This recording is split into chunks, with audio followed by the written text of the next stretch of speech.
Beh, come ogni anno noi presentiamo questo convegno appunto a ridosso del periodo vendemmiale per fare appunto il punto della situazione su come è andata l'annata e sulle prospettive che poi ci sono per il futuro. Quest'anno è stato un anno difficile da tutti i punti di vista, da quello climatico per poi anche considerare quello economico e sociale. I costi si sono fatti sentire appunto per gestire le problematiche legate al clima, per gestire le problematiche ambientali e poi adesso anche dal punto di vista commerciale non risulta semplice riuscire a combinare un prezzo adeguato e una fatica che può avere il consumatore anche dovuto a tassi di inflazione molto importanti. L'eccellenza Prosecco è legata al lavoro di squadra con i diversi componenti della filiera produttiva, quindi dal produttore primario che produce l'uva a chi poi la trasforma e poi la vende è necessario un lavoro in continuità, quindi tutti devono avere il loro ruolo, devono sapere che hanno delle responsabilità anche verso gli altri e quindi è giusto che poi ci sia un lavoro di filiera che permetta poi a tutti di vivere, di avere un ritorno positivo per il lavoro che fanno. Un ringraziamento particolare mi sento di doverlo fare a Banca per l'Api San Biagio e a Camera di Commercio di Treviso Belluno per il contributo che costantemente danno all'associazione per poter realizzare questi e anche altri eventi. Ma a livello nazionale la situazione è abbastanza complicata soprattutto dalle fitopatie che imperversano in particolar modo per quel che riguarda il nord Italia a livello di flavescenza dorata e per quel che riguarda il centro-sud Italia invece per quel che riguarda la peronospora. Quindi si preannuncia una vendemmia con cali produttivi, con qualche problematica appunto a livello di fitopatie. Il meteo sicuramente non ha aiutato, anche a livello calamitoso si sono abbattuti temporali fortissimi che hanno letteralmente stanno diminuendo la produzione. È chiaro che dal punto di vista dei consumi anche qui abbiamo qualche problema, è aumentato il consumo fuori casa, è fortemente diminuito il consumo in casa. Credo però che una realtà come quella del Prosecco, con le strategie che ha messo in campo, con la solidità che ha a livello produttivo, col fortissimo legame che ha col territorio, non abbia nulla da temere. Credo che da questo punto di vista il Prosecco sia veramente una scuola per tutta l'Italia su come produrre, trasformare e commercializzare il prodotto vino. È molto attiva a livello comunitario per cercare di difendere e tutelare i continui attacchi che imperversano da parte della Commissione europea verso il vino.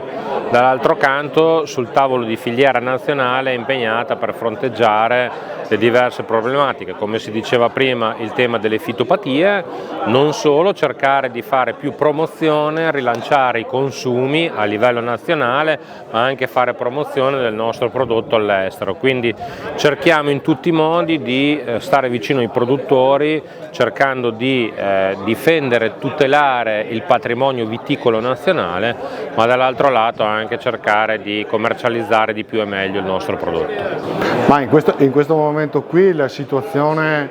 è anche da un certo punto di vista climatico preoccupante, però quello che abbiamo in seno come consorzio, che sono degli strumenti che possiamo adottare anche in queste situazioni di emergenza, ci fanno stare anche con una certa serenità. Ecco, l'importante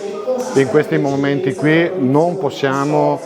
perdere la testa, farci prendere dal panico, ma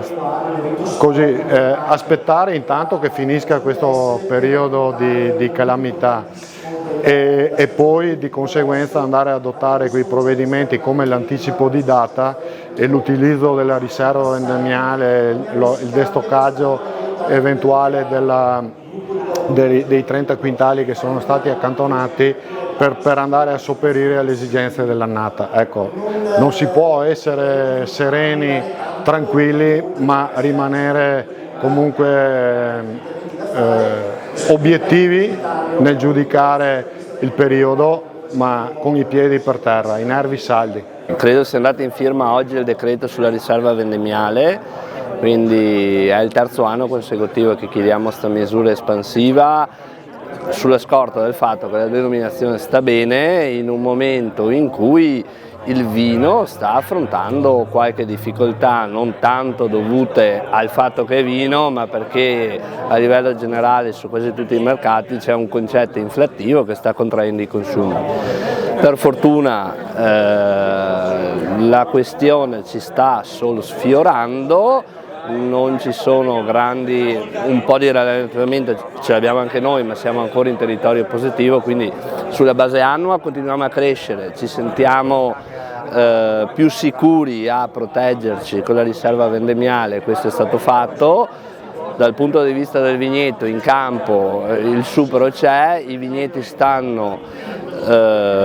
sufficientemente bene, considerando che comunque veniamo da un'annata siccitosa, quest'anno eravamo tutti pronti all'irrigazione, di fatto ci siamo trovati un'annata piovosa. Tutto sommato, per fortuna, la nostra zona è limitata a 18 comuni, grandi eventi e grandidigeni non ce ne sono stati e tutto sommato,